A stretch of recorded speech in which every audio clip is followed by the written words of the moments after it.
such a foul day. I can tell you in Devon, things are floating away pretty much, so thank you very much indeed for coming. Our panel this evening is very distinguished. Let's start off with our head coach, Mr. Mark Kennedy. Our head of football, Jamie Russell. Our chief executive, Anthony Hall. Our head of women's football, Mandie. And our owner and chairman, Clem Morfuni.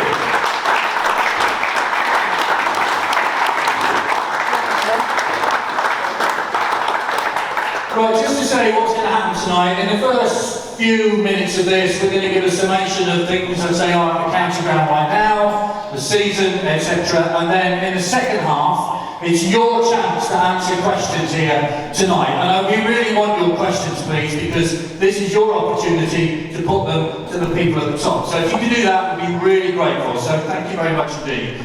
Let's start off with our head coach, Mr. Mark Kennedy, who's been here for a few weeks now. Hello. That works, excellent. That's always a thing that we want. Let's talk about the season so far. What's your view of it? From in terms of implementing DNA, what it looks like, squad development, building, where the squad is already compared to where it was last year, the transition of what we're trying to implement, I'm really, really pleased. I'm really positive and optimistic about the future of our club. So from all the things I look at in terms of processes of what we're trying to do and creating a brand and a DNA, I'm really, really positive. Like training today, watching training, it's a pleasure to be part of, it's a pleasure to see. I can see real progress, but ultimately, as we all know in football, it's judged on one thing and one thing only, and that's results. So, but I have to talk about, for me, it's processes, understanding the process, sticking to the process, and with that, I believe results will come anyway. Can you tell us what you thought of Swindon Town since you've been here? What do you think the DNA of the club is? I know you want to buy into that. I know you want to be part of the community, all that kind of thing. What have you thought of it since you've been here? Incredibly warm, incredibly welcoming, incredibly supportive. I feel a lot of optimism when I speak to fans, when I speak to people. Incredibly grateful being new to the club with myself, making me feel and my staff with Marcus, because we're both new to it, just being very warm and supportive and being a part of what I hope will be a really, really good project. So in such a short period, it's something that I've really, really enjoyed, and something that gives me huge hope and optimism for the future with the positivity that I have received personally around the club. What sort of player do you look for? What is your style of football? I think Gavin Kilkenny's a really good example of what we're looking for. So Gav's 5'8" tops, I'm exaggerating, 10 kilos wet through on his best day. So if we were going to crash it back to front and we were going to play, Harry's obviously 6'5", but he's a technical player. If we were going to crash it back to front and be direct and work on set pieces and final to an instant, we just wouldn't have signed somebody like that. He's a technician, he's a footballer, he's a line breaker, he's a builder. So I think he's a great example of what we're trying to create going forward. When you see somebody of that size really playing in such a key area of the pitch as a 6 and that. Look at Will Wright, outstanding footballer, technically very good. Probably you want your defenders to defend and stop goals and win duels, win first contactors, be aggressive in the air. But his biggest skill set, apart from being a good defender, he's a ball-playing centre-half, Grant Hull, ball-playing centre-half. Frex is probably slightly different and came in a different vein because we signed Ryan, who was unfortunately just on his way back now, so kind of forced into that a little bit, but more of a very athletic defensive player. And then I think it's pretty obvious when you see people like Joel Cottrell, Danny Buckenhall, to go with people like Jay Kane. It's heavily geared around football. A lot of new players in, new management structure. How difficult is it to create team spirit? It's a wonderful thing. We all want it. We all want to hear about it. How difficult is it to create? For me, not difficult at all. Team spirit and culture boils down to the people you bring in, the person you are as a human being. I I think that's pretty easy to do. The only thing I would say, with trust and relationships, it takes time. I'll always remember my first child when he was born, the midwife saying to me, "Don't worry if you don't love your child." And I was like, "What are you talking about?" And she's like, "You have to grow to love somebody, you're not going to automatically." It's the same with players and relationships. It takes time. By building that, creating relationships, trust, honesty, transparency. But I think by being a good person and surrounding yourself with good people, I think that's pretty easy to do. And I think the culture we've created already with the players we've got is absolutely first class. And it's not just about players, it's about the people who support you, the people above you, the people below you, and the wider people around, and the girls and the gentlemen at the back, people like Callum who are here. And it's something that I've seen throughout the club as a whole. Jamie Russell sat next to you, obviously. What's your relationship with Jamie in terms of signing players, looking for players? How does that work? So Jamie, easy to say, he knows this through my agent and through various things. I have to say, Jamie, obviously the club's attractive, it's a big football club, it's got a big history, it's got a big stature, that's really important to me as a person, but I would say 80-90% of the reason I came here was because of Jamie, because of the conversations we've had, through our dialogue, through Zoom, through meeting face to face, his beliefs in what he's trying to do, his experience and his reputation, what he's done in the academy, being a development person, somebody who's capable of building something and growing something.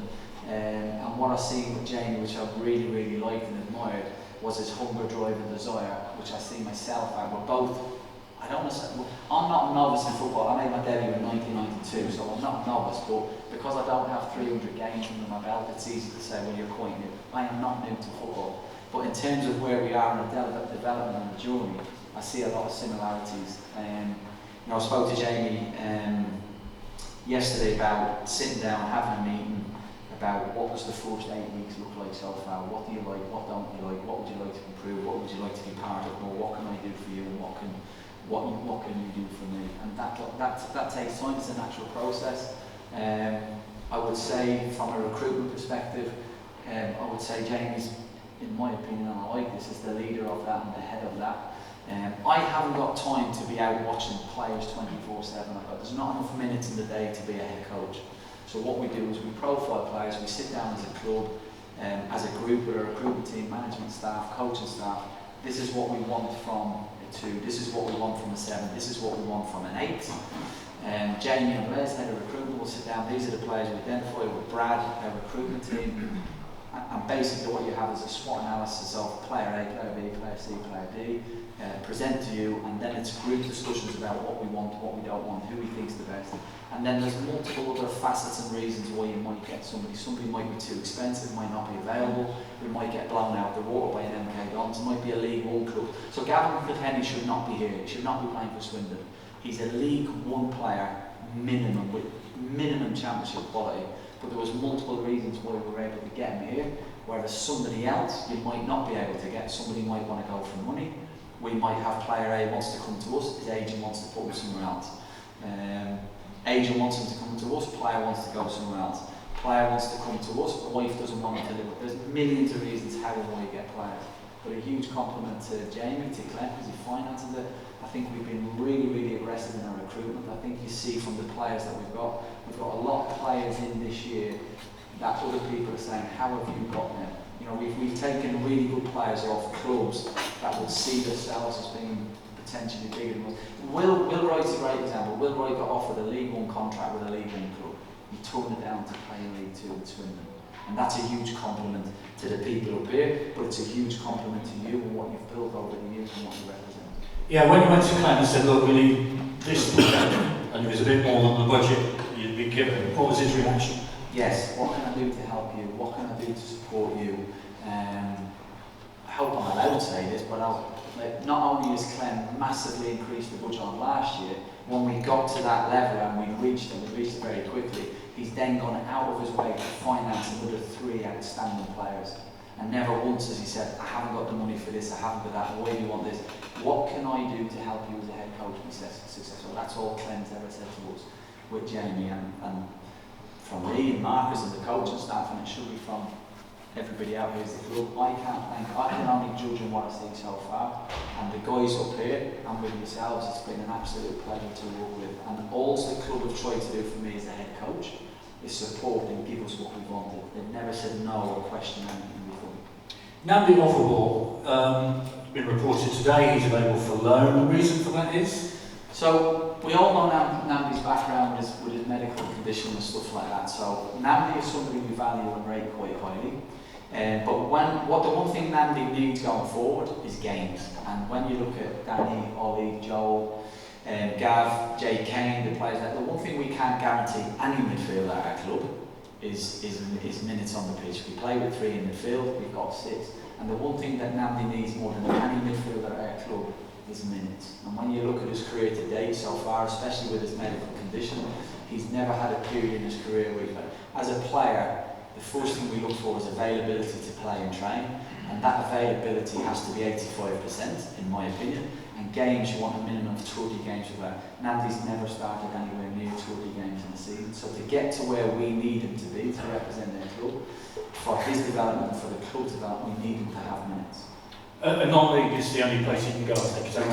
Because the window's shut now, you can go to the National League. For me, there's no point going to Real Madrid if you're not going to play football. You need to go and play football. The most important thing is the minutes. The higher the level, even better. But the National League is a good option. Again, it's getting minutes on the pitch, getting meters into his legs, getting minutes under his belt. By the end of the season, having 35 starts in his camp. Obviously, you mentioned getting minutes. Ryan Delaney came on Tuesday night. He's had an injury. How difficult is it to get players back to fitness? Because in the old days, many of us remember the Football Convention, they had an opportunity to play against teams when they were recovering from injury. That's not in place anymore. So how difficult is it, or easy is it, to get them the minutes? I understand what you're saying. By being diligent, proactive, and actually being just good at your job, which we should be at the level we're working at. So Ryan hasn't just turned up injured, nothing we didn't know about. So there's multiple conversations with Jamie, medical team, head of performance, about putting a program in place with a games program, with a training program. So those games are in place. If we can do it in what we class as competitive games, with the cup game tonight, even better. But so on Tuesday we should have another bounce game for Ryan, which will help him as well, as other players as well. But that's something that's put in place 6-8 weeks prior to where we're at today. In your head, what is the ideal style of play for Swindon Town, would you say? To be a possession-based team, we play attractive brand of football, but not possession for the sake of it. So when I look at a couple of the teams we've played this year, that like Notts County and Chesterfield are heavily dominant-based possession teams, first and second in the league. But I would say 50% of the passing's been in front of our strikers. So it has to be possession with the purpose, it has to be possession with the progression. Barrow Saturday, a nice little trip up north. How do you see Reminded me of that. I think it'll be a tough game. Look, Stephen's come in, very hard working, very diligent. I would say a mid-block team that sit off, but really tight gaps, really tight units, very little space. We're just watching it next door, they're excellent on set pieces. I think Stephen's trying to change the brand and play a little bit more football. Quite a tight little ground to go to, 6-hour trip at least for everybody, which is not ideal, but such is life, doesn't bother me that. I think the bottom line in League 2 is for anybody, not just us and MK Dons or us. If you're not top of your game and you go away from home, you're in trouble. So you have to be at least at the top of your game to give yourself an opportunity.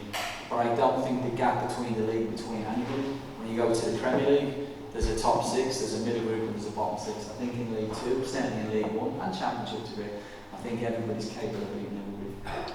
For those of us who are going, let's hope that stand isn't as, how can I put this, wobbly as it was last season when the wind was blowing. For the moment, thank you very much, Dee. Your chance to do Arsenal and the question later. Right, let's talk to the head of football, Jamie Russell then. Mark hinted on the recruitment process. Take us through what happens. You identify player A, you want to sign him, take us through that process. As Mark alluded, for some players it's a very complicated process. Because if he's a free agent, obviously you've got player, location, family, salary, maybe the league that he wants to play in. A lot of it this year has been there's a lot of snob value early on within the transfer window, where a lot of players wanted to play in League One. So like one of the players that we missed out on, we threw the kitchen sink Clem back to us, Anthony back to us. Mark spent hours on the phone on a Friday afternoon. He's on the phone with, right, Mark, we've got to go now to try and get this one done. We were fully aware of getting it done. And he decided to go to Stevenage.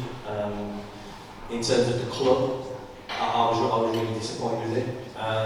But we couldn't have done any more than what we did to try and get him to come here. So, is there a place you won't go to if a player, I'll come to Swindon if so-and-so, is there a place you won't go to? The only thing we couldn't do was offer him League One football right now. And that was, continual conversations with his agents. We knew exactly where we were. We've done fantastic relationships with staff here. They still stays in touch with. So we knew exactly where we were. We knew exactly the point to go for it. And we were backed fully, and we went big with the offer, more than what the club offered. So, but just unfortunately, it was League One was the only thing we couldn't offer. What have you learned? Because obviously you were the head of the academy to begin with when you came here, but what have you learned since you've been head of football? I think the biggest thing, like Mark's talked about, is the process, and it's just believing in the process and believing in getting everything right. And I think from the outside, there's only two things that everyone on the outside sees, and that's social media and Saturday afternoon. And it's a real shame that no one really gets to see all of the outstanding work that happens through the week, through the staff that are here tonight that have given up their Thursday evening to come and sit here and support us, to training this afternoon in lashing down rain.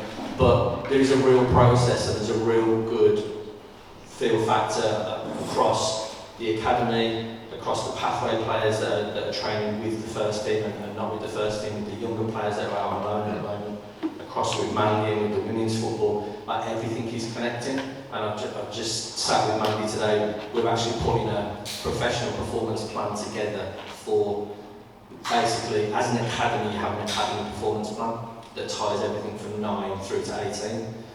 And from speaking to our EFL representatives and from speaking to staff at the Premier League, there is nothing at all like that around first team. And it's almost like you get to the first team, I hand mark the player, and now he's the finished article.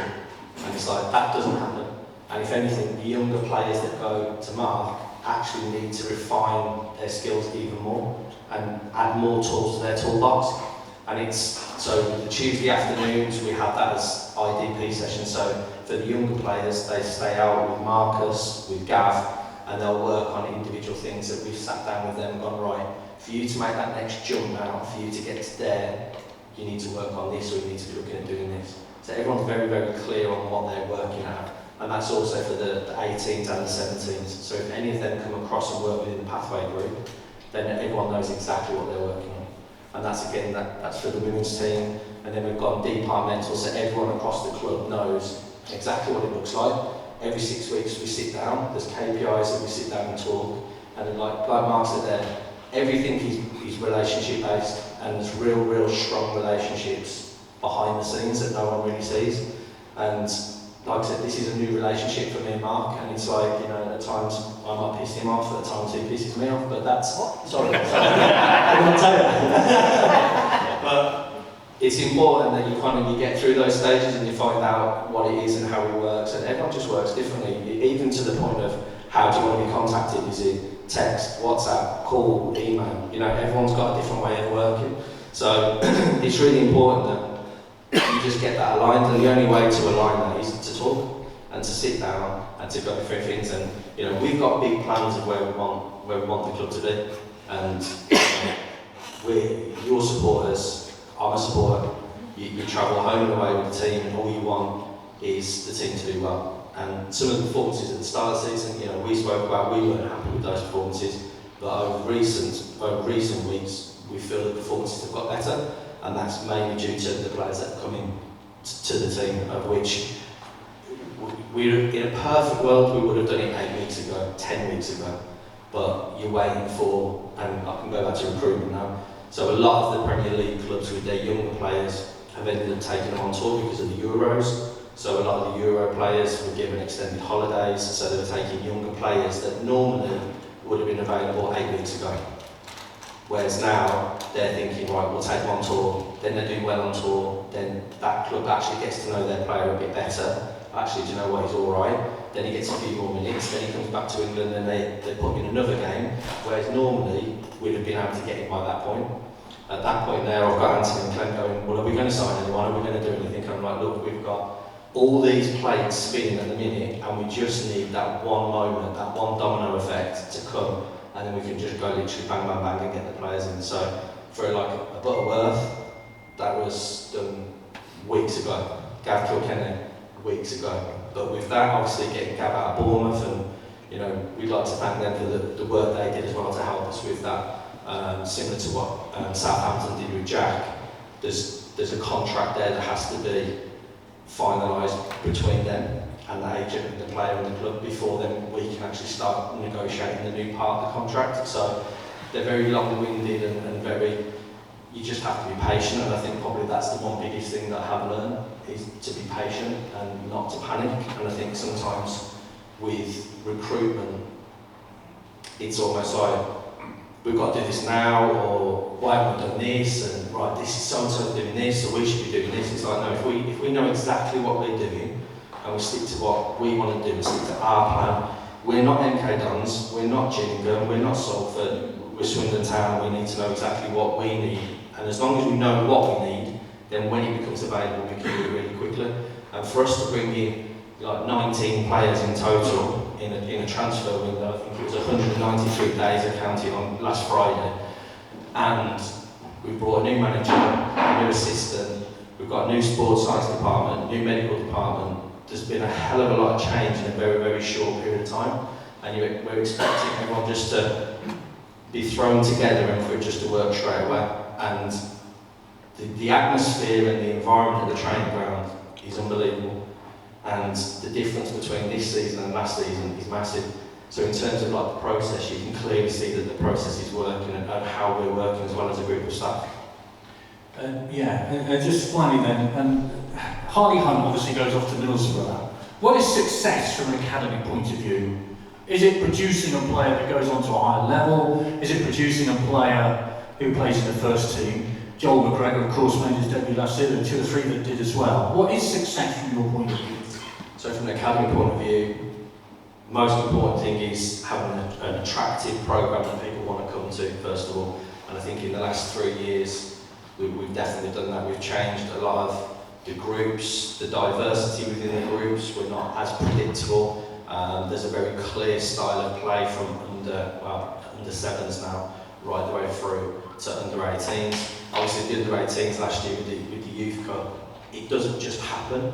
There's, you know, with anything, it's 18 months previous to that, and all that work that comes out 18 months later. I think success can be winning the league, which we nearly did. It can be having a fantastic Youth Cup run, which we did. It can be getting a player into the first team and representing the club, which is what you want everyone to do, and it's a really proud moment for everyone attached to the club, and obviously for supporters as well. I can still remember at Warsaw, you know, the fans were fantastic with Joel and with Harley. And obviously success is as well selling a player to help the club with a financial situation. Now, in terms of Harley, that's not us going, right, we want to get him out, and we're trying to tout him out at all. He attracts attention because he's a 16-year-old that's playing in the league. There's also agents and clubs that if they really do want a player, they will go and try and do things to make that happen. So, unfortunately, with Harley, it got to a position where really we were only left with what was right for the club and what could we actually get for the club. Head of football, Jamie Russell, thank you very much for the time. We'll get to ladies and gentlemen, our Chief Executive, Anthony Hall. Where are we at with the county ground in a minute? We're sitting in the Legends Lounge. Obviously that's been developed, it's not quite finished, but the memorabilia is going up. It's looking better than it did 2 or 3 weeks ago. You must be pleased about that. So where are we at with the county ground development at the moment? In terms of Legend Land, we've still got some work going on, toilets needs to be finished. We're not happy with the floor, it's going to get redone. And in terms of the county ground redevelopment, we're at the stage where we're ready to appoint an architect. We've got a meeting with the JV tomorrow, and Chris and Neil here. We are next week to be formal appointment. We'll then start working into the programme of works, how long that planning application is going to take. and then we'll look to go January, February 2025 for an application. That's for the fan zone. What about the Don Rogers stand? Because that's the Don Rogers. Sorry, people have asked me about season tickets in a Don Rogers. Yeah.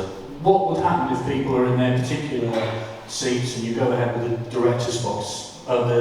Exactly boxes. Yeah. What would you do with the season tickets then? In terms of displacement, we have to do that engagement early. We rely on supporter groups from the trust, obviously official supporters clubs, and fan engagement officers along with ourselves had that early negotiation and take the fans on the journey of what we're trying to do and hopefully get that buy-in. We understand it's difficult, people will lose seats potentially, and we do understand that it's a delicate matter and needs to be dealt with properly. What have you learned since you've been chief executive? Quite a lot. It's been a challenging year, I think, as we all know. So the team, as Jamie alluded to there, sitting over there, work fantastically hard. I think they get enough recognition for what goes on. There's a lot of stuff on social media that doesn't help. I don't think people realise the impact it does have on the staff. And you know, I know it's frustrating. I know it's been difficult, but we are working tirelessly to deliver the best we can for this football club. Do you think the club projects a positive enough feeling? Do you think it could do more in that sense? I think you look at everything and you think you can do more. You look back in hindsight a bit, but yeah, I think the guys are positive. Mark's coming, Jamie obviously this year, the transfer, Clem's back in, Mandie, again the team is, you know, it is a good environment to work in, but it has been challenging, it has been difficult. I've got a question about nationwide tickets. Can you answer that? Some people are saying, well, they can't get them anymore, or there's an app that they apply on. Can you explain behind that? They can still get nationwide tickets, you just have to come into the shop, prove that you are a nationwide employee, and it's as simple as that. It's nothing more difficult than that. So just ask if you're a nationwide employee, show proof. It's as simple as that. Simple as that. You'll be aware, of course, there was some discontent over free tickets. How are we doing with that at the minute? In terms of? How many? Where we're at in terms of giving people free tickets? We've looked at it, we've worked on it very hard with the ticketing department, and we're in a lot better place than where we were. Season ticket sales, where are they at the minute? Are they up, down, sideways, or would you say? They're down from last year. We're just over 4,000 on season tickets, but revenue-wise, we're about the same. Is that okay? Is that on line what you thought it might be? We would like, it's around about where we thought it would be, but yeah, we'd like you guys to come and, you know, and get back to 5,000 season tickets. We accept that at the same time. What do you want in the next 12 months to happen? How do you feel the next 12 months should go? I think the next 12 months is to keep working the way that we are, trying to get the club back into more sustainable positions. The Clem doesn't have to keep putting as much money into the actual running, day-to-day running of the club, so we can then work and concentrate on other stuff. Obviously, the development needs to go ahead, which we're working towards, and then being a sustainable club, hopefully moving up through the leagues. And how do you feel about Swindon Town? Because as you know you've had some people saying things in the past, but how do you feel now? Looking at the people in this room, what would you say to them?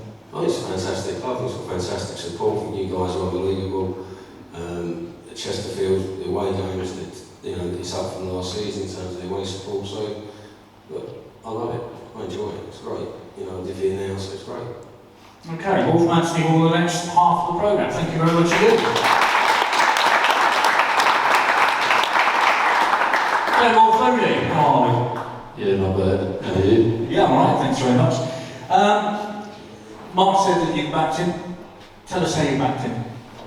Well, he just asked me he asked me what players he wanted, and I looked at the numbers and looked at our budget, and I thought it was worth backing him and making sure that we get the best for him.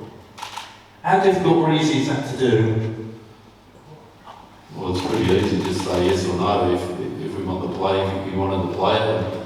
That's how we worked it out. We needed some midfielders, the keeper, striker, left wing back, and I said, is that what you want? And he goes, yes, that's what I need, and so I backed him. What about off the field then? Where are we at with Swindon Town, do you think, and as a whole thing? What do you think about what's happening? Look, I think there's a lot of work that we need to still do on the pitch, off the pitch. Look, it's hard work, don't get me wrong, and it costs a lot of money. But look, I love the place, I love the town. I come money every 2 months. So I do, look, I've been getting a bit of flack, and well, which is probably, sometimes it's right, sometimes it's wrong, but I've got a plan, I stick to the plan, and all the staff and the fans, well, they're doing a great job, and I support them. Are you intending to sell the club at any time soon? No.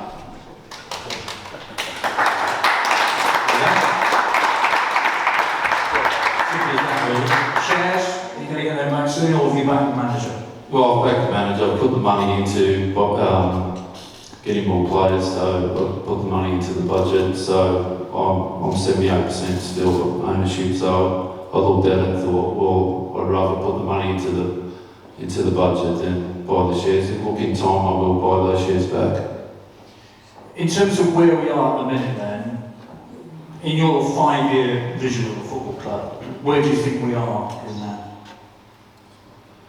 Look, what my vision is and what I believe we can get to, look, I'm still pushing for promotion this year, sorry Mum. But look, I think we can. There's a lot of work that still needs to be done, but I believe that we need to have the right foundations for the club for us to go up. And if we do go up, we need to make sure we stay up. We don't go up and then go back down. Look, and like you said, we've done the Legends Lounge, doing the fan zone, we've done the shop, done the Adidas deal. We spent money on the pitch, on the refurbishment of the ground. So look, there's a lot of work still to be done. So yeah, look, we just keep working hard, and all the staff are working hard, and I thank them for it. How important are executive boxes in terms of bringing in money? Because that's effectively what we do, but how important are they? Look, they're important. Look, we're trying to bring revenue off the pitch so we can put back into the pitch. Look, I'm trying to get it sustainable. That's my goal, but look, it's a process, and we're just trying to work that out. We're going through the JV tomorrow, so just going through the numbers and architects and just keep moving forward. Not to talk about toilets and clean seats and things like that. Does that disappoint you? It frustrates me because we should be a lot better. We should be on our game. We should be doing that a lot better. But as you can see, we did the Legends in 3 or 4 weeks, I think it was. And there's a lot of work to be done. I don't think people realise how much work that needs to be done behind the scenes. It's not just about putting a team on the pitch. How hard are you working in terms of Swindon Town Football Club? Because obviously you live on the other side of the world, which is not easy, let's be honest. How hard are you working in terms of the football club? How many hours a day do you spend on this little football club? I wouldn't say it's little. I get up 5 in the morning. I'd probably work 3 or 4 hours in the morning, and then I'd be on it till about 7 o'clock to about 11 o'clock at night every day. So I've got a business around the world that funds this, but I do put a lot of time and effort. I don't think people realise how much time and effort. And Anthony I speak to twice a day, in the morning and night, my time, and I travel here every 2 months to come over here. What would you say about communications with these people here? Because obviously people are saying you're not communicating enough. What would you say to that? I probably do agree with him. I think I need to get better communication because I don't really like speaking in public. I struggle with it. But I'm trying to do better. Obviously we do advisory board meetings every 2 months. And I did interviews yesterday. So I'm trying to be better at it. But yeah, communication needs to be a bit better. You're always welcome on the sofa, you know that. I'm happy to have you on a Monday. That's not a problem. Right, for the moment, we'll open it to the floor in the second half of the evening. Clem Morfuni.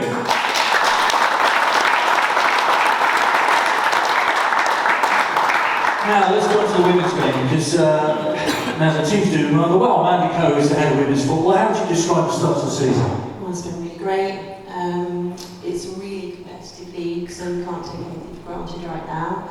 I don't know if you're all aware, but there's only one opportunity to get promoted in women's football.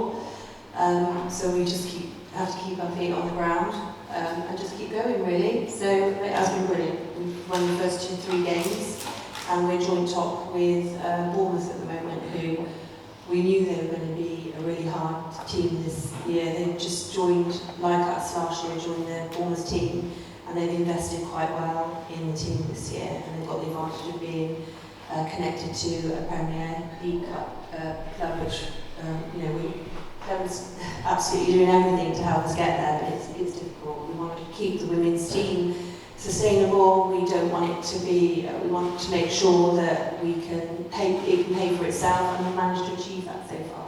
We want to keep that going. And no, it's been a terrific start. The girls are playing wonderful football, and it's just been really enjoyable. So, how important is it to play out here? Enormously. I mean, this year, we've attracted so many girls that we've had to turn girls away, actually. So we've had quite a pick of who we wanted to play with us.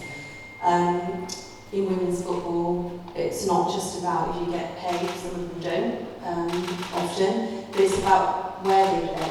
So even the opposition teams are loving to come here and play. And it's lovely to see when the girls are here really enjoying it.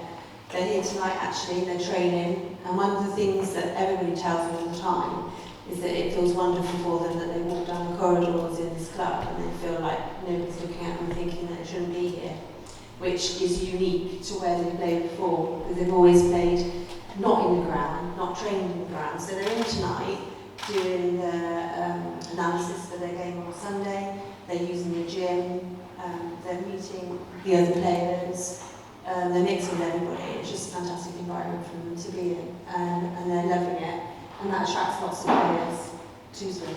So, I've had a question about whether you can play the county ground more. For example, on a Saturday with a town hall. yeah. Is that a possibility? No, we're dictated simply by the league. So the Women's National League play on Sundays at 2 o'clock. So a couple of years ago, you might recall that we were able to do a double header, but that was only with the agreement of the opposition team. So, and at the time we were playing a team that were in a lower tier with us in the FA Cup, early rounds of the FA Cup. So they agreed to that, to come here.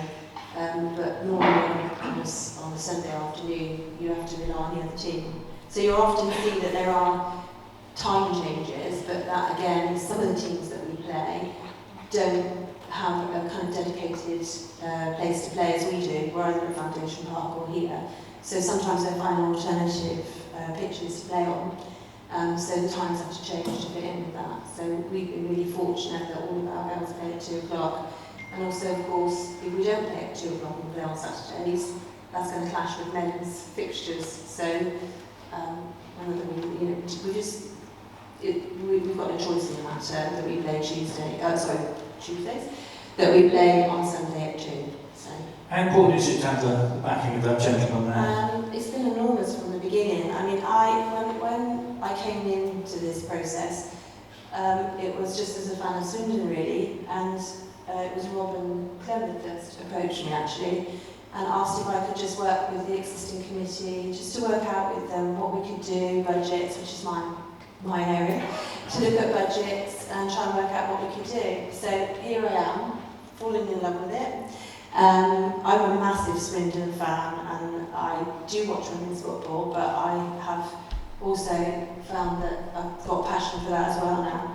And having their backing and knowing that they are there. So at the beginning of the season, I've sat down, we've worked out what budget we've got, and everyone works really hard in here, from the commercial team, from Clem, from everybody, ticketing, absolutely everybody to try and do what they can to raise the profile of the women's football. Because what we don't want to be is another Reading. I don't know anything about Reading this year, but unfortunately they got into financial trouble, and the first thing they did was just dump their women's team. Same thing at Oxford, they've had a really successful development team for a number of years. As soon as they got into some difficulty, they decided to dump the development team and replace it with an under-18s team, which is a kind of much cheaper choice. And they've lost a lot of their girls in the process of that, which is a real shame. So what Clem has always wanted to do is have a women's team in here, because he does like women's football. Right from the very beginning, when I met him, I knew that he liked women's football, because yourself and your wife go out to watch it in Australia, which actually in Australia is It's pretty big. It's big. So he's always enjoyed it. Yeah, so I've got full backing of him. Obviously, last year we had a great cut run, which meant that we were sustainable and made a modest profit in our first year. But I always know that Clem's going to underwrite that, so it's not a problem. You know, and I believe that. I know that because I know. And even on Wednesday, Ewan flew in on Wednesday morning, and Wednesday evening he was over at Supermarine watching the girls in the League Cup, which other people remark on. You've been out. Whenever he's here and he can get out to see women skiing, he comes out, stands with us all in the pouring rain, not in the shelter, getting cold, not in the appropriate wear, I have to tell him. Still doesn't wear it. So, but yeah, he's there. So yeah, and we all feel it. All the girls feel it. So I know they do. 2 o'clock, Sunday afternoon, Southampton, here. Yeah. You want more people to come along? Definitely. So the last game that we had just over, I think it's just over 500 in total. We always want more people to come out and watch us. The bigger thing is the buzz that it gives the girls, because you can really hear it when you're out here.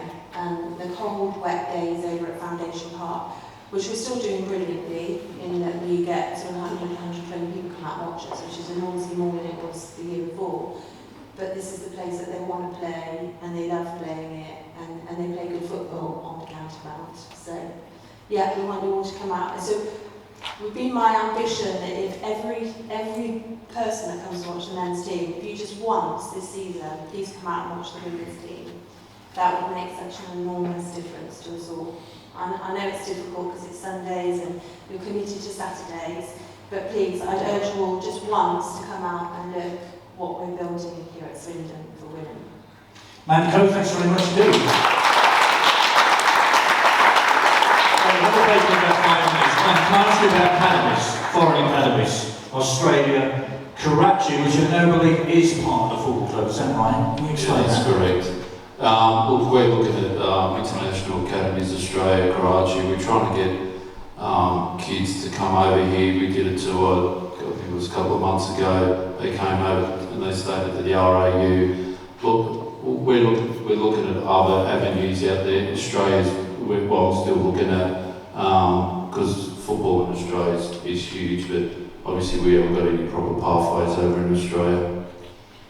Can you explain why, when we did one of these before, you said it wasn't part of the football club? Can you just clear up that confusion for us? Well, at the time, I didn't really understand the detail of it. Obviously, I sat down with Sav and I sat down with him, and then he walked away from it, and Alex Pike took over it, and me and Alex were going through it and just working out the pathways with Karachi. So what would your ideal be? To attract 1 or 2 of these players over here, get them through the Swindon town system, get them into the first team? So it's up to them. But look, we're trying to work out a pathway, and I'm trying to work out if I can get kids over here and what other areas we can get players into the system. Just before we have a break, obviously there are fans here. There are fans who sometimes don't get what you say. What would you say to them to convince them to back you, to back Swindon Town? Look, it comes down to time and making sure that they see what the progress is. Obviously, we invested heavily into the playing budget. What we've done with the Legends Lounge, what we're doing with the women's, with the academy. We're working hard on it. It comes down to time. I can say a lot of things, but it comes down to action at the end of the day. Ladies and gentlemen, thank you very much indeed for your time. Would you please put your hands together for our panel? We'll be back shortly. Mandie, Clem, Morfuni, Anthony Hall, Jamie Russell, and Mark Kennedy. Thank you very much. We'll be back in about 10 minutes or so. This is the time where you have your chance to put your questions to those on the panel. Now don't just sit there quietly and go, oh, I don't know what to say. I want to hear what your questions are, please. So, let's see a hand. Do I see a hand in the corner there? Yeah, okay. Alan, help me. Yeah, one for Jamie, please.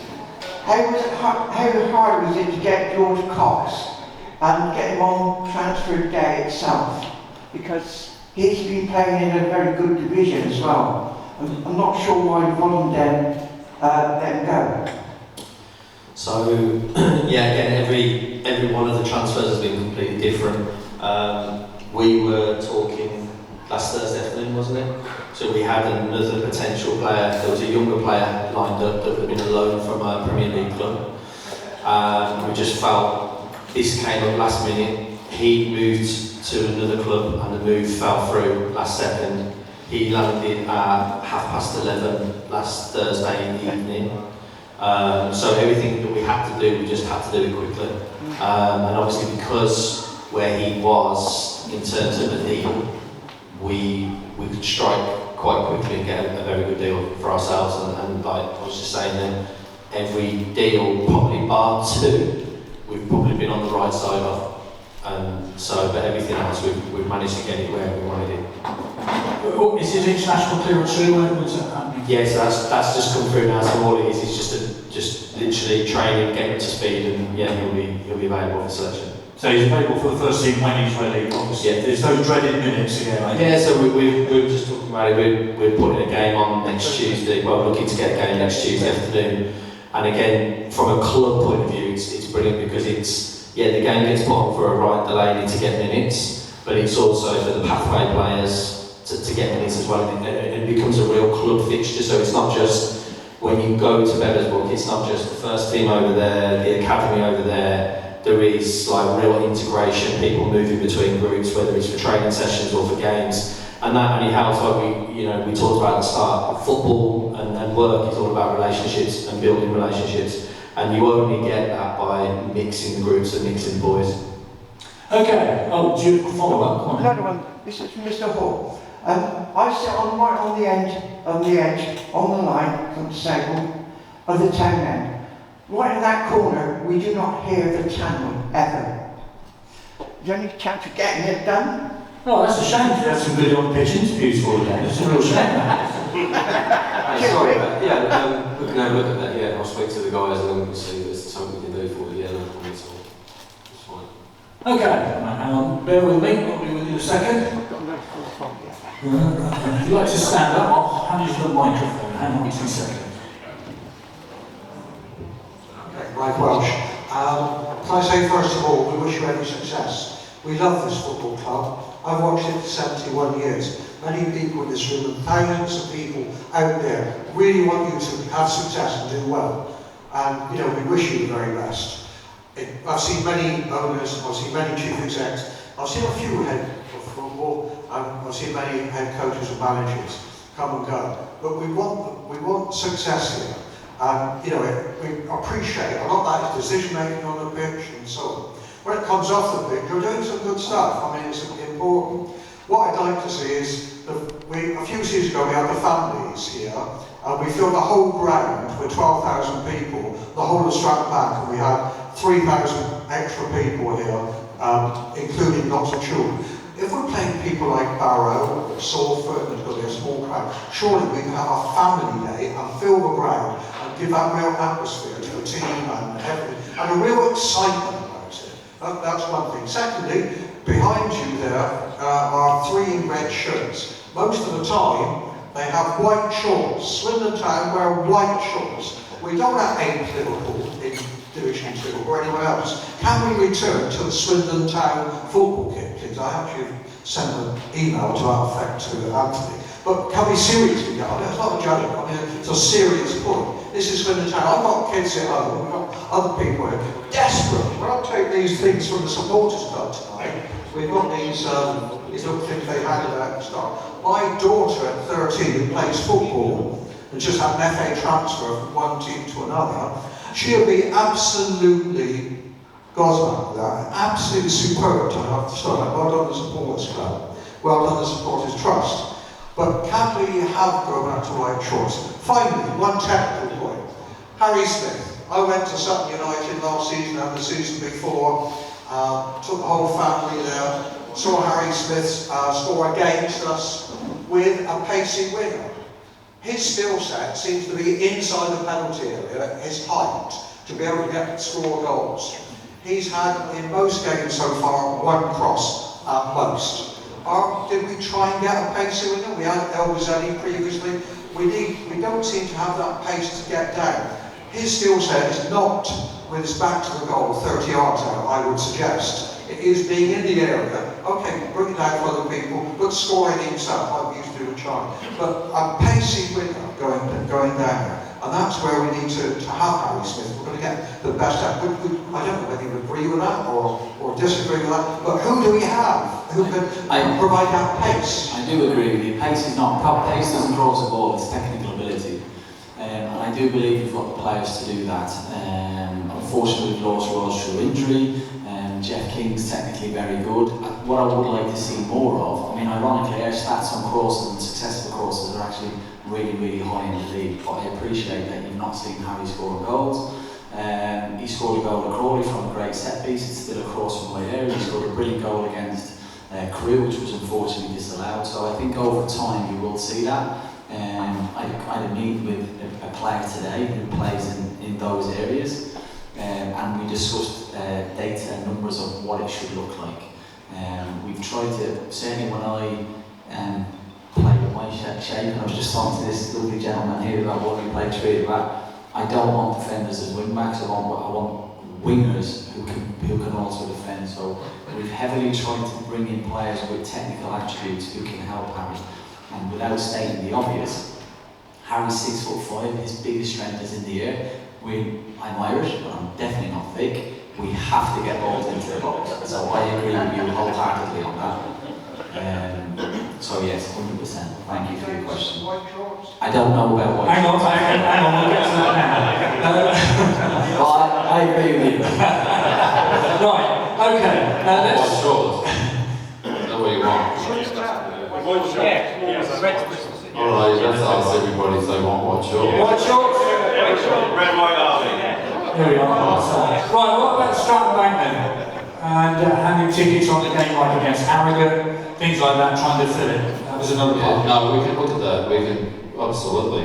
We're just going to sit down and work out what games we want to do it, and get the families in, we'll get some sort of pricing structure for it, that's all. You $5 a ticket.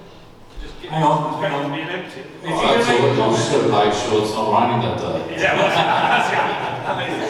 Sorry, hang on. If you make a comment, you wait for me to get down there. I'm here. Behind you. Yeah. Sorry, I said it. Oh, it's okay. Goodness me, I'm getting on. Leave it alone. Right, hang on. There's a question. Right, hang on. Be there a second. Hello. This one's to Clem. Andrew Fitton's been quite naughty actually in the press recently. We're hearing his name a lot in the press. And hearing possibly a consultancy role at the club. Can you give a little bit more information about that? He was quite popular, owner of the club at the time he was here. Yeah, what's going on with Andrew Fitton? I've had a couple of meetings with him. Me and Anthony have had a couple of meetings with him. We're just trying to work out a consultancy role. I'm flying out next Tuesday. We're going to have to sit down with him just before I go. We're just trying to work out his ideas and trying to get him into the club in some sort of role. We're just trying to work out where he fits in. That's all. What sort of consultancy would that be? Obviously, communications, PR, that kind of stuff. Well, the communications and PR, obviously he knows the town and he's been here, been done it before, so that's what we're trying to do. Okay, any more questions, please? No? So my question is around longevity of service, both in the back room and so the backroom staff who I know work very hard, and coaching staff and players. So I'm sitting here now, I think for the fourth year in a row where we've had a massive turnover on the pitch, certainly, to the point where I've seen all four league games so far, and I'm still looking at who the hell's that, so I can't remember. So we know that successful football clubs that don't just get promotion but they stay and then they move on up, football clubs that have a sustainable model in the background, they have a good structure and they have people who hang around.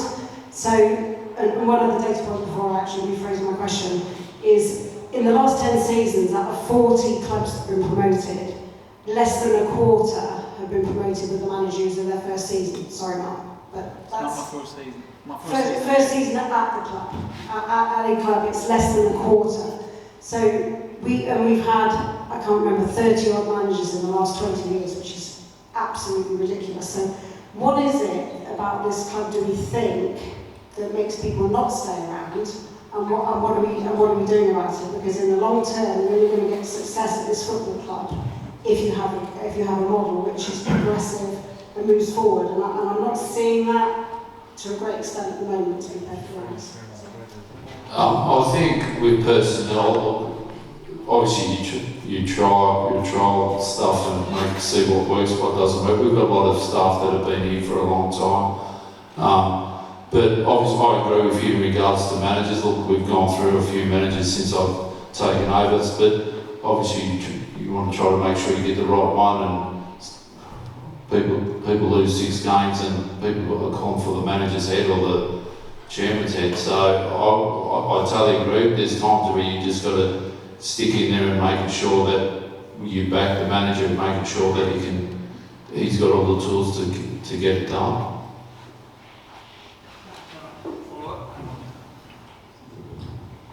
I agree. I think there's more to it about a football club that makes people want to hang around. So there are very few players that have been at this football club in the last 5 years that have been here for more than 18 months, I would say, if you discount the academy players.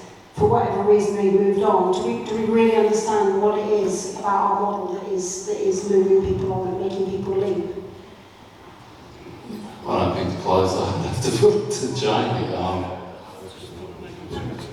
I think as well that's like a modern day footballer. I don't really see many clubs where you've got players that are there for 4 or 5 years, they're pretty much 2-year contracts, and then if they're not renewed or they're not performing or the salary that they're on, it's something I think a lot of the things now when you deal with a contract, the agent now and the players are very much like, what am I getting in year 1? And then what's that going to look like in year 2? If we get promoted, is it going to jump up by £1,500? And sometimes, from a financial point of view, you can get carried away, offering the player way too much. And we can talk about it now, but a lot of the deals that we've done with players, that if they are in League One, we've looked after ourselves, because what we don't want to do then is get promoted to League One and there's no budget, because every single player has gone up by £1,000 or £1,500.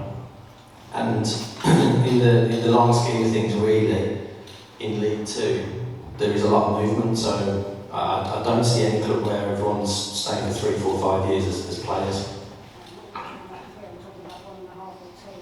Oh, it's 2 years.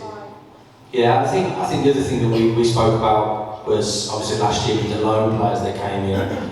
We've got some really good assets now. So we talked about Gav, we've got Danny, we've got Jack, which again we're already looking as a group around his contract situation. So we want to secure more players to make sure that they are here for a longer period of time. Okay. With financial fair play, where do you feel we'd actually sit in the league table? Because you'd like to think our turnover is a lot higher than quite a few clubs in this league. We sit probably mid-table, I'd say, in where we are in terms of financial fair play. The turnover is decent. I mean, the recent player game we bought was at the 5th. But, we just focus on where we are and making sure we can get the best out of what we've got here at Swindon Town. Do you not think we should be higher than mid-table than financial fair play with the fan base that we've got? We've got a good fan base, a great fan base to be honest, but I'm just giving you an honest answer where I think we are at the moment. And I think we should always be striving to be better. Okay, get ready to. I want to see some more hands, please. I'll be over there in a second. Yeah, this was Mr. Hall, I think. It's about the legends and the fact that as a last year season ticket holder we got a discount, this year we're not.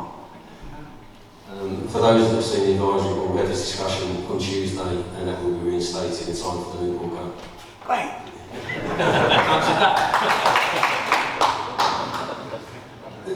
What you said, Clem, and you do a lot of good things, and I don't think you get any credit for it. One thing is this room, which you've done a lot of good things for. But also when you're communicating with various things and I'm 76, I'm an old farmer, so I like to go look for things. Why don't you have one vehicle that you communicate people with? And you know, I congratulate the man on the pitch. The pitch is fabulous. I know he's got what's it, X. Why don't you issue things on one website or one vehicle? A lot of people have known about this place, but you've done a lot of good work here. It's work in progress. But please tell people what you're doing. There's no finishing toilets off. There's no food in here, so people in Swindon are going to moan about things if they haven't got it. And you're giving them every encouragement to do that. So put on one vehicle, whether it be X or whether it be with free bag. I have to go looking for your board minutes because it comes up on Facebook. I look for it, it's bloody disappeared. So have one vehicle and tell people what you're doing, even little things. You've got a plan for this. This was knocked up by a couple of guys with a couple of, apart from whoever decided to paint it black, perhaps going to talk to me one day, but you've done a lot of good things, and you're going to put food in here, and it comes out drip feed. So you get grief about it when in your plans you're doing the whole thing. So why don't you tell people? Put it into a vehicle that they know about the things about the club. You've got loads of people that work for the club. I don't know who they are. I've got a family tree up occasionally. But tell people what you're doing, because you not hide these things, but you're not getting the credit for what you're doing. And if you're not social media's about, you don't give people information, don't invent it. And then you get grief with it. And then you get annoyed because you've got all this bloody grief. Well, that's the way this country is from football clubs. Is that fair? Look, I'd totally agree. We probably don't communicate that great. And we're doing a lot of good things, but it's a work in progress, and I totally agree with you. Just got to work it out for our media guys and social media people. Just one vehicle, so I don't get it because I don't do social media. Like I don't. I think the point is I know it's hard to believe this, but not everybody does social media. It's an extraordinary thing. But it won't work because you've got youngsters now who are on Instagram, Facebook, X. You have to be across the whole lot. That's the only way you can communicate with fans. People lose out. No, there isn't. Okay, well let's agree to disagree. This is a football-related one. This one's for Mark.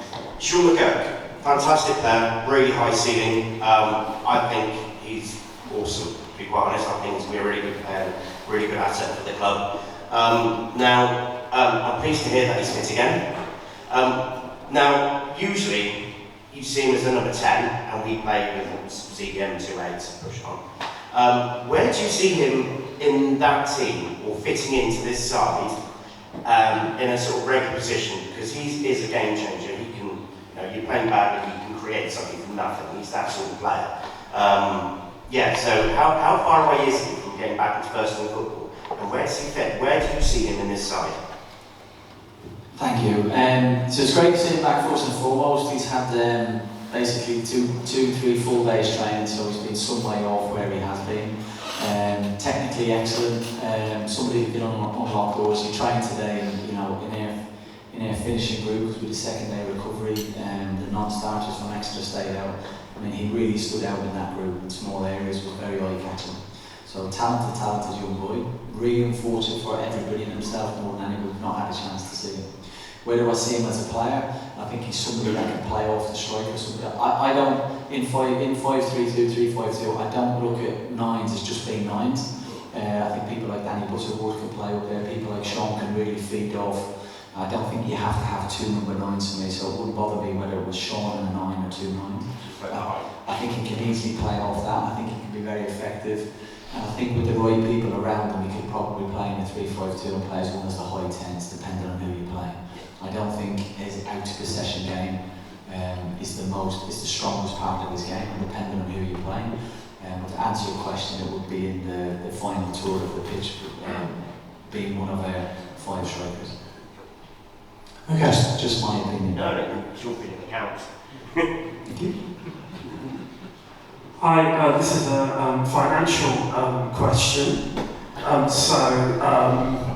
Plymouth in the Championship, Exeter in League One, and Forest Green in the Conference all now have, or the National League, all have accounts which are over 30 pages in terms of the level of detail around their clubs.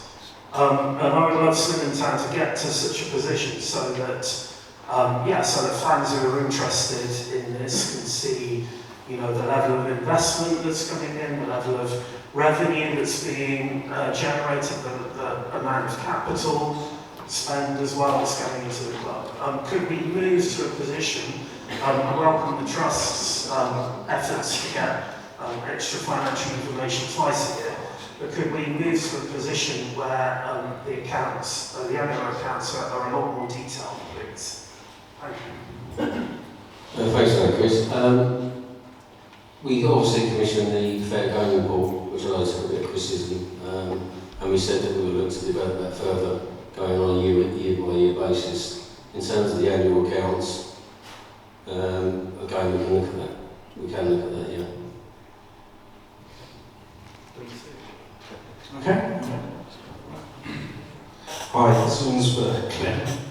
So just over 3 years ago, Clem, you said long-term aspirations for the club were the following things. And I just want to sort of get your feel on where you think we are now based on that. So we'll build a sustainable championship club, own the county ground 50-50 with the fans,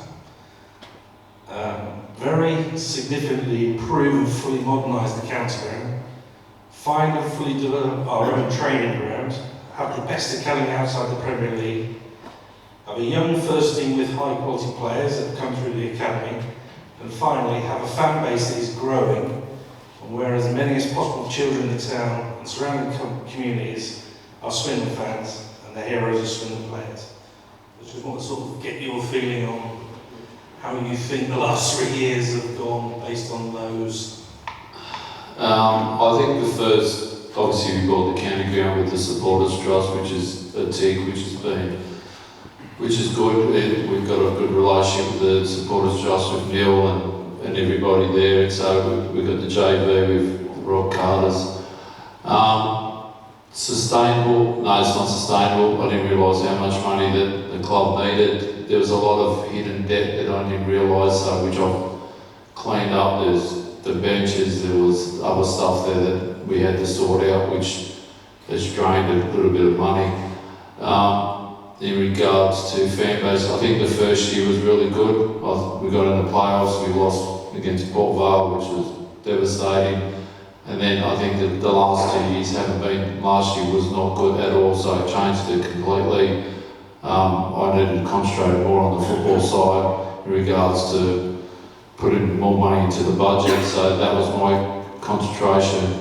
Obviously, it comes down to the process in regards to redeveloping the ground. I don't think people, you just don't click your fingers and start building. You've got to go through planning, you've got to go through the JV, making sure they agree with everything and make sure they're happy with it.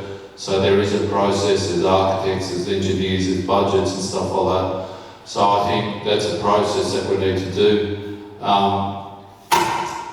In regards to the training ground, look, we started looking at the RAU, which we're doing at the moment. So we've got another year in Beaversbrook. So we're still looking through that. So it's a process. There's so much stuff that needs to be done. I don't think people realize it's an aging stadium. There's been no investment into the stadium for so many years. So it takes time, and I think people realise it's taking time. Look, we set up the advisory board meetings, which we've done since day dot. I've done every one of them. I think I might have been late for one of them. I think it was like 10 o'clock at night or something like that. But everything, so the fan engagement, I think we can get better. We can always get better. We're always striving to improve, and we're trying to do that. And look, I'll take the criticism, like I've said, on the chin, and I don't. People have said, do you regret buying the football club? Not at all. I've got a plan. I stick to the plan. and I'll just keep moving and keep pushing forward, regardless of what needs to be done. I'll just keep going. I guess they're the same aspirations now. That you Oh, absolutely. I've still got the same aspirations. We should be in this league. I put my hand up. We're too big of a club to be in this. We should be a minimum championship club. I've always said that. I think we're big enough. We've got the fan base. We've got the stadium. We've got the history. We've got everything here. We've got a great fan base. We've got a great town. There's no reason why we can't do it, but you need the proper foundations to make sure that the club goes forward. If you don't have the right foundation, you can put all the money into the budget and then it just falls, which has happened before 12 years ago, 14 years ago, where it was. And it's about investing on the pitch, off the pitch, but mate, it takes time. I'll tell you that now, I'll put my hand up. I wish it was quicker too, don't get me wrong, but I don't want to go up and go back down.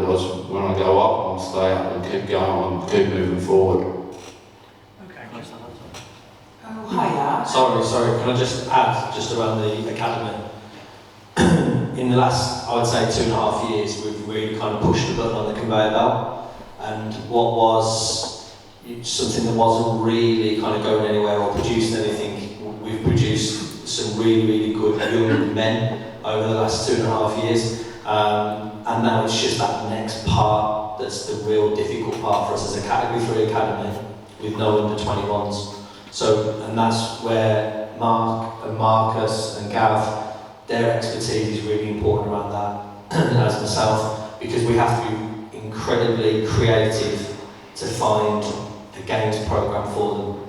Because the loans programme in this country, well, with the FA, doesn't really help and support. So with the competition that we're in, basically, we are all just supporting Tottenham's under 21s. That's what we're doing. But we don't have a programme that we can do that for our young players. So we have to be creative. So with a loan, if we loan our young players out, we then can recall them to play in that programme, but then we can't send them back to the same club. So then it defeats, if they've built a relationship, got game time, they're playing in a good position that they want to play in, we're then taking them away from that. So what we're looking at is sending them on a longer loan with the ability to recall them for certain fixtures that we believe that we can do, and then send them back to the same club. As well as that then, if we put a bounce game on a Tuesday afternoon, and that's kind of like our development afternoon, as long as our first team isn't playing on a Tuesday night, and we're working Saturday to Saturday, it will either be an IDP session for those pathway players and the younger 17s and 18s, or it will be a fixture where a Ryan Delaney, a Sean McGurk get some game time, but they're playing alongside a George Alston and Danny Gonzalez that are doing really well within the academy. So that distance there, they get themselves around Mark, around Marcus, and the biggest thing, like Clem just said there, is just patience. And I know Mandie spoke about it at the start. When you start something from scratch, you have to be patient, and because we're dealing with potential, and that's the longest thing. We don't know when that potential is going to flourish and be able to go. Some players, like a John McGregor, has been around the first team environment, and they just take it all on board. Other players, they need a little bit more nurturing time because that can be a little bit overwhelming for them. Okay, Ray. As I said, Ray here, along with Andy Garrett and with Roy, do a lot of work with programmes. And what we do is we have a sale in here every home game. That money goes to our charity of the year, which is also the football club charity of the year, Phoenix Enterprises. That's what all your ticket money has gone to tonight. They do incredible work with people with mental health issues, trying to get people back into work. So that's the charity of the year. We thank the club also for coming on board and being with the supporters club too. So thank you very much indeed for that. And we wish the Phoenix Enterprises all the very best. Right. Thanks, Ian. Yeah, my question's for Clem and Nancy. Please bear with me, I'm not being negative, I'm not trying to drag you backwards. My question is with the future in mind. In the summer, quite a lot of the fan base actually took part in a survey, which went across all our age groups really. And I know that landed in your laps in the summer that Trust organised. I just really would like sort of to understand your feelings when you received that, what your key takeouts have been from that survey, and how it's influencing your thinking going forward. Look, I look at the survey, I always look at what I need to do better, right? So I don't have an issue with the survey. The survey came out right after the end of the season, which was really bad, right, for me. So, but look, I understand, I looked at it, I worked out what I needed to do and just kept moving forward. I don't have an issue with it at all. Okay, still working. Your question? The outside of the ground is looking a little bit tired. There's metal fencing around the turnstiles. There's the sign, I suppose, or the half sign, whatever, above the club shop. Can something be done to sort of, tidy it up a little bit? There's been some decent work around Swindon with people doing murals around the town. It's looked pretty good.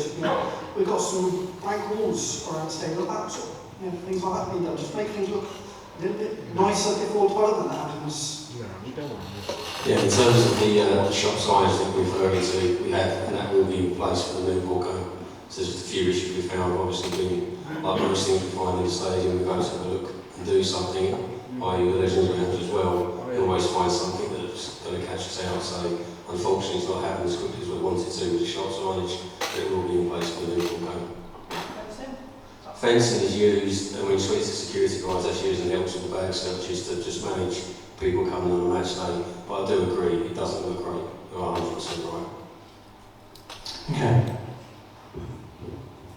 My question is, Mark, how do you feel your goalkeepers have performed in the start of the season, how they performed last night and going forward? Good question. I'm a big fan of Jack's. I really like him. I think technically he's very good. Good shot stopper. One thing we spoke to Millie about coming in, certainly with the league dictators, goalkeeper that comes for crosses, he worked quite hard on that. I think he got very unfair criticism for the Crawley game. Made a mistake for the first goal. I actually think the two goals an outstanding finish, although it looks soft. I've got good friends who are goalkeeping coaches and that, and apart from speaking to Millie, speaking to them. I thought the 4 goals an outstanding finish. I looked at the free kick. Waltall scored. He's had a deflection in the game. What I really admire about him is his drive to improve, to accept responsibility, doesn't shirk things, doesn't hide away from anything, constantly asking questions, even today coming to see me about build-up, certain specific things and that. I think with Dan, we have a really, really good, I don't want to say number 2 because I hate that. What a lot of people don't realise is, is everybody aware of Dan's background and what's happened to him? He was poorly, wasn't he? Really poorly, incredibly serious, and his first game tonight was his first game in 18 months. And I thought he was outstanding, and I thought he looked like a number 1. I also think that will stretch Jack and please God take him to the next level. But I do feel that we've got 2 very, very good first team goalies. And Jack's a player for Swindon. From my short experience from being here, I've had a lot of phone calls about Jack from friends of mine who are head coaches in League One clubs, directors of football in League One. You don't get them calls unless you've got a good keeper in your hand, and I think in Jack we have good asset value. And I don't want to say it's not the start of the season that he would have wanted, but I think he set himself really high standards. But to answer your question, I think we've got 2 very, very good keepers, and credit to Norwich as well for the deal that they've negotiated. And huge credit to Jamie actually for what we got him for. I'm not really allowed to say, but really, really brilliant. So really happy with those 2. But being a keeper, if I make a mistake outfield, I've got 10 lads to fix it. As a keeper, you're in the spotlight. But I really admire him as a person and as a professional. He's a pleasure to work with, both of them. I think the goalkeeping situation is something we've probably spoken about every day over pre-season, and the amount of goalkeepers that we've had in. And I think the biggest thing, obviously, Mildie's telling everyone that goalkeeping is dead, and it's at the lowest point ever. But a lot of that is down to academy football. And so the goalkeepers that now become available are 5'6", 5'7", 5'8", and then they're getting released from a Man City and Arsenal or something like that. So you're thinking with we've got a keeper here, he comes in, but he's unbelievable with his feet, but he can't keep it out of the net. And this is the balance that you're trying to deal with now. Whereas we want a player that can play out and build and be a part of that, but they've got to have a physical presence, and they've got to be able to manage that in League Two. And for me, I think a lot of clubs are setting young players up to fail by sending them out on loan because they're not physically ready. They're on overinflated wages at their club, so then when you're trying to deal and work out what the contribution is, it's ridiculous because it would be putting them way above the highest earner at our club that's got 300 games experience in the EFL. And I think something has to be really done with that, with the senior clubs. And I know I've mentioned this beforehand, but for me, if I'm taking your player on loan, what's important to you? Is it the development of your player, or is it how much money you're going to get back for that player? And that's the argument that I've had pretty much not far from every day over this pre-season, because first of all it's about opportunity, and then it very quickly becomes about money. And if you've got an asset and you want to develop him, then work with us because we will help you do that. But don't put a bounty on his head and force us into playing him. And that's what Norwich have done really well with, because they've not said, right, he has to be number one, he has to do this. They want to work with us to develop him. And I think with that, it's going to make Jack better and give Jack a real good competition, which is what we're looking for. Yeah, that's really interesting. There's no stipulation then he has to play. So that's in. Yeah, fair enough. Okay, nice suggestion here from the room. When you redevelop a memorial wall for obviously fans who've passed on, for players who've passed on, if you could include that in the redevelopment, that would be really nice. Okay, we're coming to the last 5 minutes then. So here's your opportunity. Let's have your questions. That's all for me, it's for Jamie. I think we've made 13 permanent signings this summer, and 4 loans, 4 or 5 loans. Now, I think some of these players we actually paid money for. They're obviously undisclosed fees and you can't tell us how much. I think actually the club should make a little bit more that, look, we've actually paid money for these players. Because like Kilkenny, I'm sure that would have been roughly 6 figures. Could you actually, you can't obviously say much money, but it's actually quite good just to say, well, like undisclosed fee, but it was quite a high one and we can't do that at all. Yeah, there's always been this thing around like we don't put out the length of the contract or anything like that. Yes. That's nothing from us. That's not us saying, right, don't put out how long we've contracted them for or what the fee is, or it's just, I think it's really just within football, it's just undisclosed fee. And like we said, there's Clem and Anthony backed us with, Billy, we see huge potential in Billy. And there was a small fee involved with that, and in terms of compensation. So yeah, there has been lots going on behind the scenes, and obviously in terms of a fee, we wouldn't announce that, but obviously it just goes down the undisclosed fee. On this question of Harvey Hunt, say, who's gone to Middlesbrough, undisclosed, I mean, do we get add-ons? What's the situation? Yeah, so all deals like that, there's obviously a lump sum up front. It might be some clubs want to split it over 2 years, 3 years.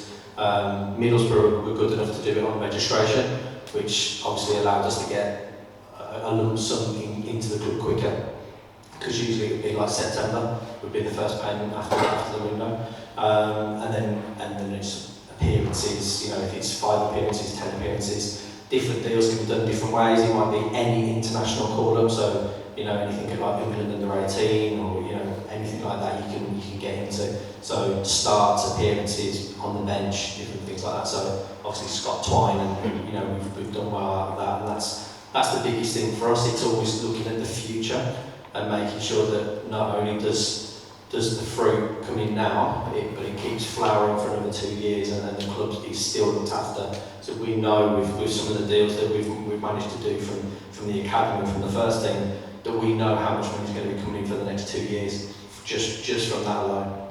A couple of the questions were on that subject that were submitted to us before. Does all that money go back and reinvested into the football club? That's a nod of the head, that's a yes. And all the Scott Twine money, that's done, is it? That's a yes as well, nod of the head. Right, okay, thank you very much indeed for that. Clears up that. Right, one last question from the floor. Yes, here we go. First of all, welcome to Swindon, Mark. I can see a lot of positive signs coming out, even though the results haven't necessarily been there. And I do think the wind's not very far away. And it just needs a bit more positivity. It's a lot of negativity, and just needs everyone to be on the same page, I think, going forward. My second question, was Harry McCurdy a target possibly in the window for you? I look at Jamie because I haven't discussed it myself. I hope not. We keep going back to Harry McCurdy. Go on, let him go. Let's not talk about it. We don't know where that came from. Well, that's your opinion, honestly. Thank you. It's a no then. Harry wasn't coming back. Okay, ladies and gentlemen, first and foremost, before we wrap this up, I'd like you to put your hands together, please, for our panel. Mandie, Clem, Morfuni, Angela Hall, Benny Russell, Mark Kennedy. Just very briefly, all of you, your wish for your particular department, how it works, what do you want in the next 12 months? Mark? Promotion. Jamie? Promotion, has to be promotion. I'm sick of watching League 2 football, to be honest, so I need to get to I think all of us say promotion, aren't we? So just be successful for the whole club. Promotion, absolutely. Promotion for all of the teams. No more. Ladies and gentlemen, once again, please, Mandie, Clem, Morfuni, Angela Hall, Benny Russell, and Mark Kennedy. Thank you very much for your opinion. And good night.